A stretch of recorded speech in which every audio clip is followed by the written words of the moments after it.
Hi everyone, I'm Ian. Welcome back to THU TV. We're talking about animation and visual effects, and right now I'm here with Martin, who's the general manager of Trickster Berlin. Is that right, Martin? That's right, yes. Great to meet you. Hello. Is this your first time at THU? It's my first time at THU, yes. How have you found it so far? Oh, it's great, fantastic. Pity I have to leave today, so I miss a lot of the program, but I'll come back, sure. Last night we were at the opening ceremony, which doesn't start till 10 p.m. That's the kind of different event that THU is, right? It sort of has a that's true, crazy timetable. Crazy timetable, but it's so packed, so that it doesn't felt like 10 o'clock in the evening. It was okay. I was surprised suddenly it was so late, so yeah. And for the first 2 days, you were doing recruitment things, right? Yes, we had a recruiting booth, yeah. How did you find that? Very interesting, very talented people, mostly concept artists. Interesting, nice talks, a bit more, it reminds me more of family than just the usual recruiting we do at other conferences. Yeah, I mean, I've been at THU now 3 years, and each year is different. That's one of the great things about the conference, and I would definitely describe it as a family setting. So hopefully next year you can stay a bit longer. Hopefully, I will plan it differently than this year, for sure. I will stay longer. What I wanted to talk to you about was the visual effects industry in Germany. Now, I've been going to FMX for about 6 years, and I'm a big fan of Trickster, big fan of Rise FX, Scanline, Pixo, and Macrovision, those companies. Just like Vancouver has cropped up as a big visual effects location, and Montreal and other places, it feels like Germany over the past 10 years, 5 years, has done the same thing. Yes, in a way, it grows rapidly. We have a lot of talents inside Germany, but also attracting a lot of people, especially from Europe, but also from all over the world. And we can offer nice jobs. We have nice studios, so it's developing pretty fast. And Berlin, Munich could be good hubs for European film industry besides London. In fact, it is Berlin, Munich, Frankfurt, and Stuttgart that I know mostly as a place where visual effects is done, right? This is where most of the studios are, yes. So we're located in Munich and Berlin. Other studios have also offices in Stuttgart and Frankfurt, but for us, it's Munich is let's say the home base. It's their Trickster's origin and the original studio. And right now, the Berlin studio is the same size as Munich and rapidly growing. Because in Berlin, you can attract a lot of people because everyone knows Berlin, everyone knows the, let's say, bar scene, night scene, but it will be bigger for sure. And right now we're talking a lot with the subsidies again to help with the growth of the industry in Germany and also on the local side. Yeah, which, I mean, they're crucial and they happen in other cities around the world as well, right? It's a pity that it has to be with subsidies. It would be better if no one has subsidies, but right now it's part of the industry and clients are looking for subsidies. So it's good to have let's say, a program inside that someone can compete with other countries, cities. Absolutely. I feel like some of the Marvel films have put German VFX on the map. So that's something I want to talk about a little bit later. But first, let's talk about you and when you came on board at Trickster and what you were doing actually before that.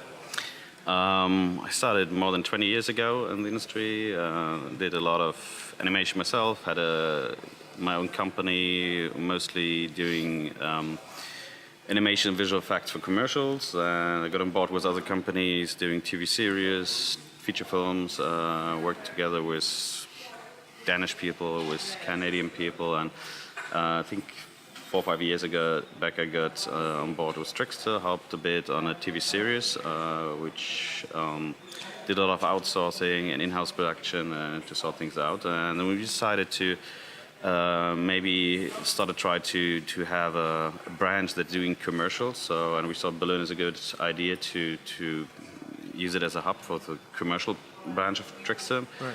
And quickly turned out that it's a good idea, but the demand of space and talent was so big in Munich that we got a lot of people on board, and we built a studio that is doing film, and now it's doing 95% film. And we will establish more commercials. We're doing commercials right now, and also VR and AR, but you cannot distinguish in two cities and say this one is doing film, this one is doing commercials or just commercials. So we're doing both, and I'm CEO of the Berlin facility, and it's constantly developing. It's good. It's good to see.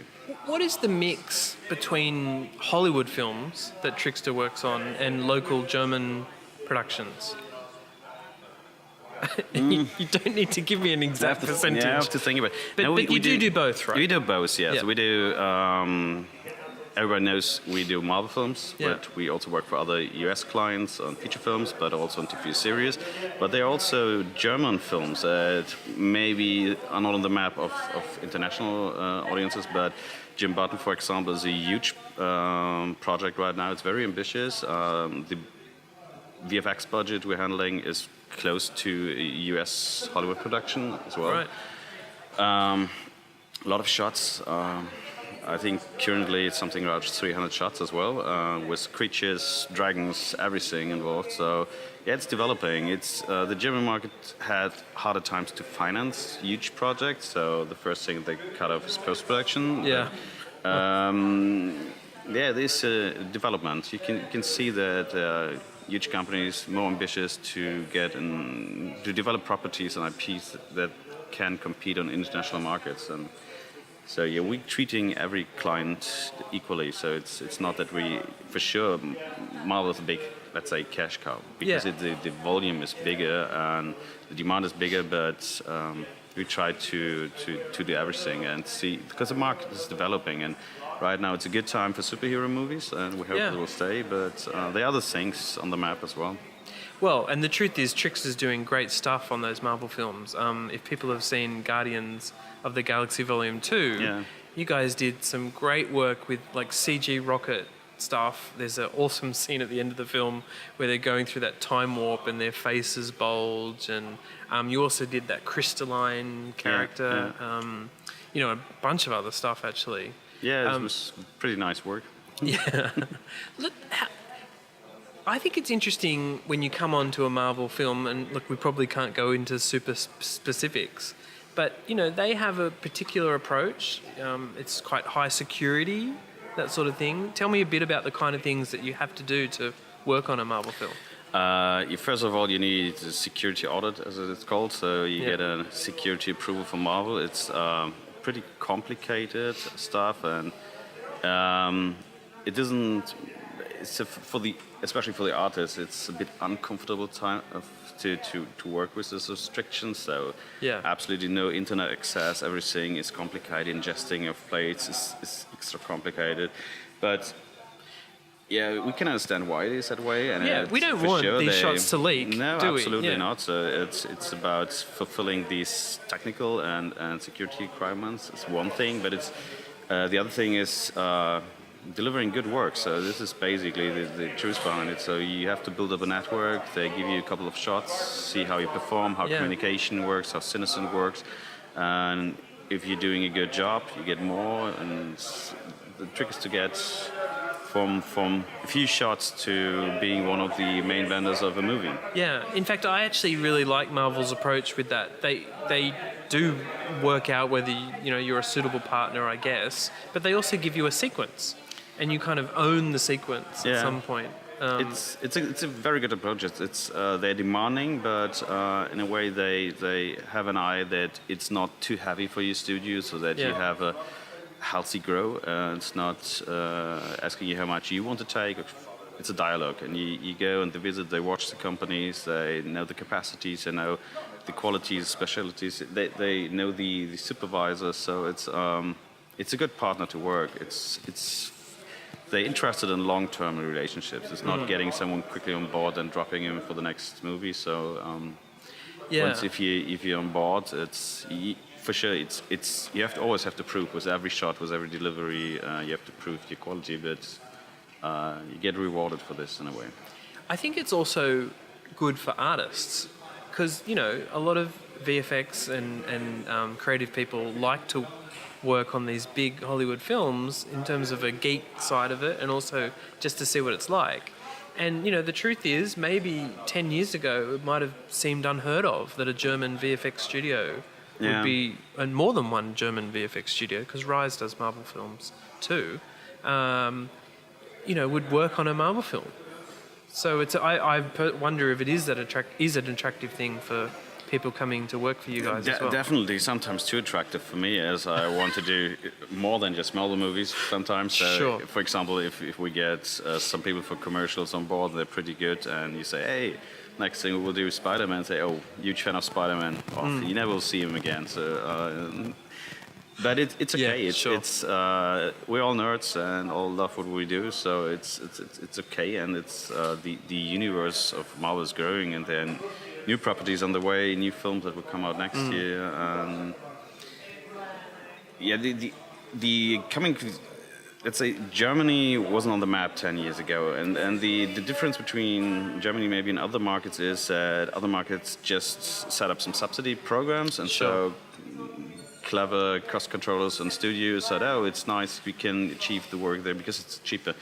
There was no kind of VFX subsidies in Germany, and still in a way isn't existing really. There's some in the area of Stuttgart, and in Munich we have Bavaria, we have a funding that can support VFX too, and there might be some new programs for the next years, but it was just because of the quality of the communication they can get with us, because it would have been easy to move to another place as well. Sure. So they develop slowly, and it's a bit on a parallel. Trix is turning 20 next year, so it took us Wow. years to get there. And Rise turned 10 this year, so and we're in the same area. We're friends, and everybody knows each other. So artists from Trickster switching over to Rise and back again. So it's for sure it will be necessary to work together for the future to get even more jobs and more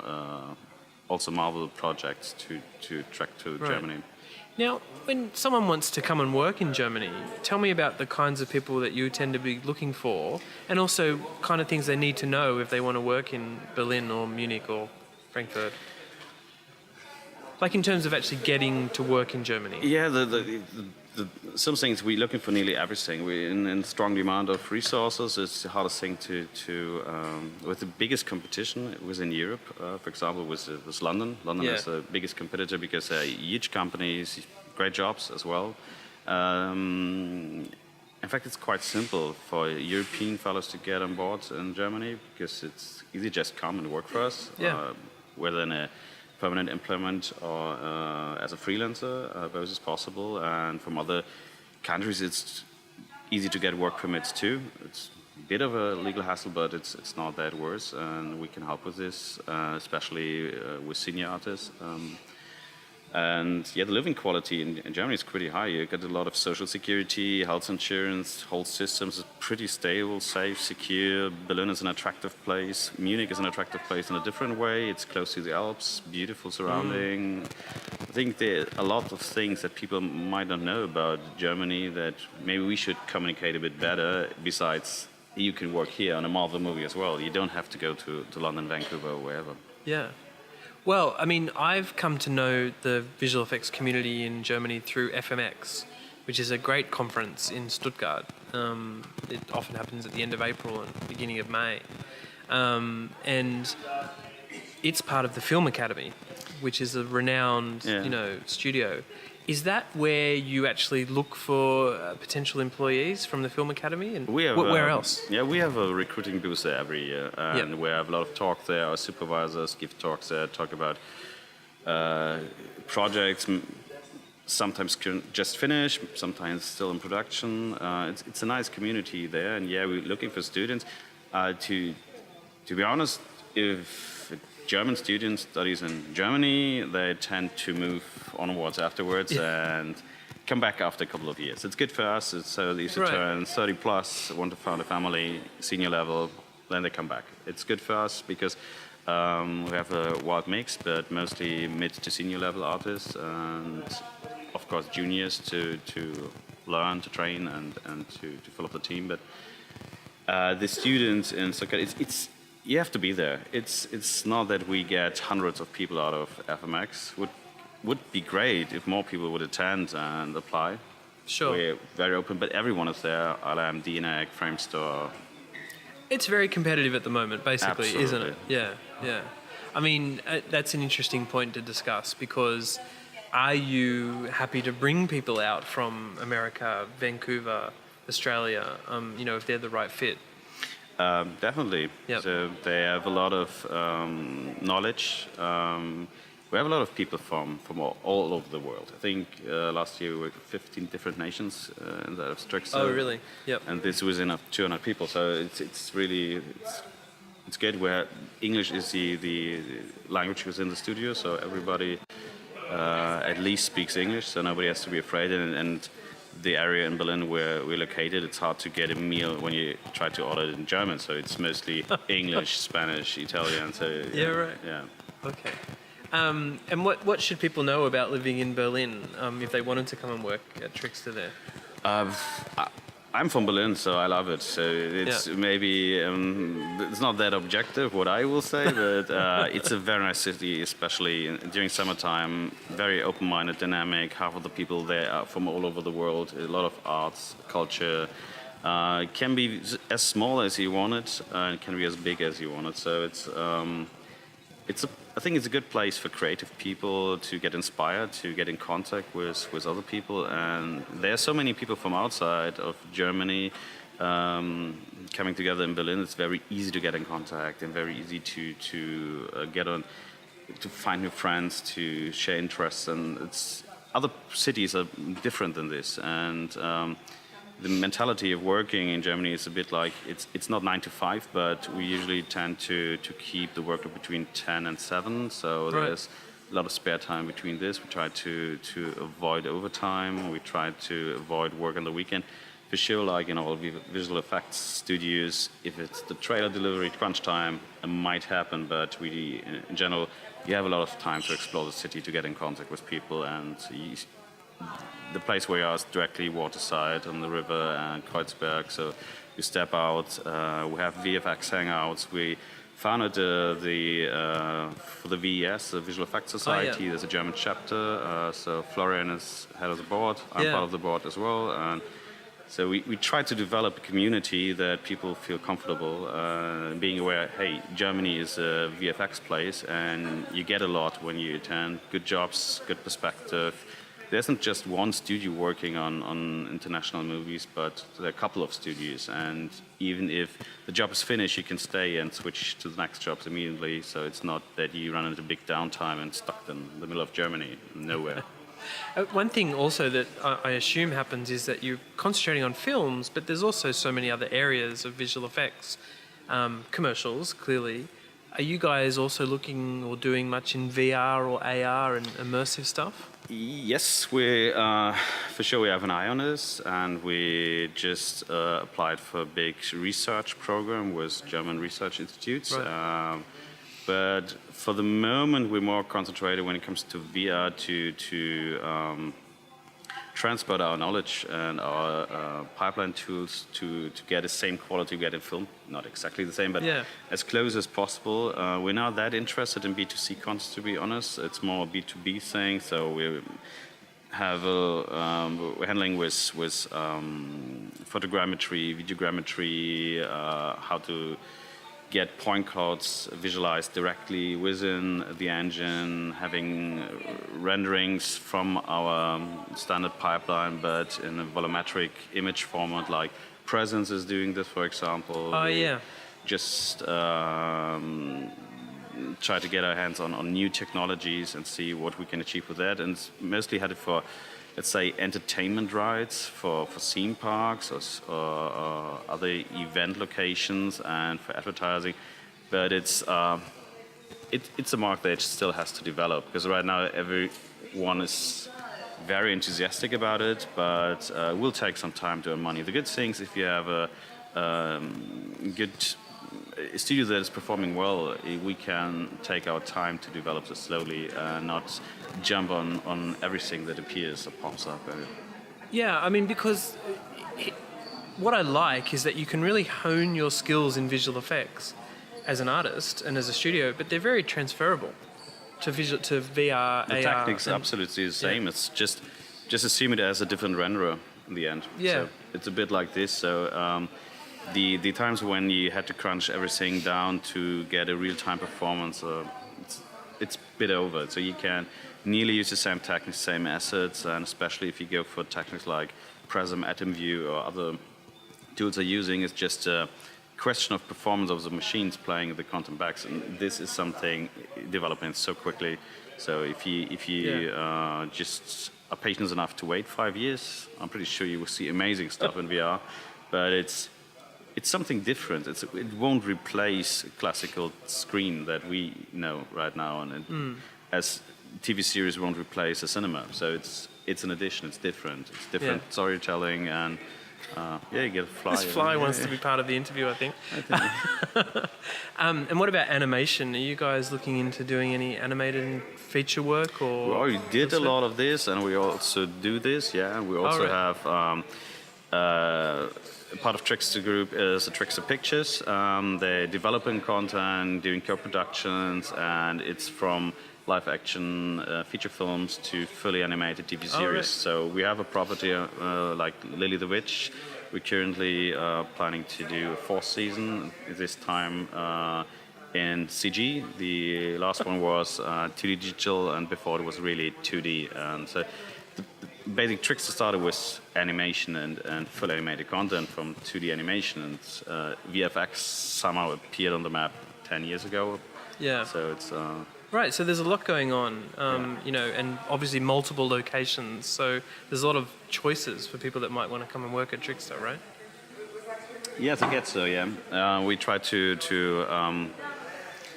get more space, more offices, more resources. We're heavily working on our pipeline and the whole backbone of the studio to cope with the new challenges, because growing also means investing a lot and coming up with new technologies, but it's always a chance. So if you see, new capacities have other demands, it's a good time to say, hey, we switch to different system, we are more open, we get more flexible. Because normally in a VFX production, you have a very strict pipeline. If you're doing other kind of tasks like TV series commercials, the turnaround times are much quicker. So from having a project greenlit, starting to the asset build and delivering, it's sometimes just days. And so you have to be more flexible, quicker, and this needs a pipeline that can cope with this as well. We're in the middle of this, and pretty confident that we will have a pipeline that can handle all the different needs we have. Have you got a favorite project at Trickster that you have seen since you were there that you could highlight, and maybe viewers might go and check it out on your website or reel? I think the most obvious thing is Guardians of the Galaxy, because it's a really great movie. But also the work on Spider-Man was fantastic. It recently was. finishes, and I would say this is my favorite project, but doesn't mean that the other projects are somehow different. Also, Jim Button will be a fantastic project because it's so ambitious for a German project. Yeah. And, When's that out? I think I don't want to say something wrong, but I think March next year he released something, or Eastern. So, cool. There's a lot of things to see, and we also have a couple of other Marvel films in the pipeline, and a bit of other projects that are very promising. Yeah. But for the moment, I would say, the obvious thing is Baby Groot, Rocket Raccoon, and Guardians. And it was very good work, yeah. Well, I recommend checking out your website, which is trickster.de, is that right? Yes, trickster.de. Yeah. There you can find everything from concept art. It's just, it's still a bit work in progress, but it's fresh. It's with a lot of projects on. Oh, and in fact, we don't have much time, but that is one of the coolest things about Trickster is your concept art team. Yeah. Who have actually come on board on previous projects just to do concept art, like Independence Day, Resurgence. I recommend checking out anything you can find on that too. We have a very good concept art department, and we constantly grow it, and we will for sure get new people on board, because it's one of the basic things in bidding and helping out clients with a lot of concept art. We also do concept art for feature films that we're not even involved with the visual effects. So, which is great. I mean, I really love that because it shows the artistry behind your team, And that Independence Day stuff in particular was really Yeah, cool. it was great. It's helped to greenlight the whole movie at Fox. So yeah. Exactly. Well, thanks for joining me, Martin. Really Yeah, appreciate thank it. you.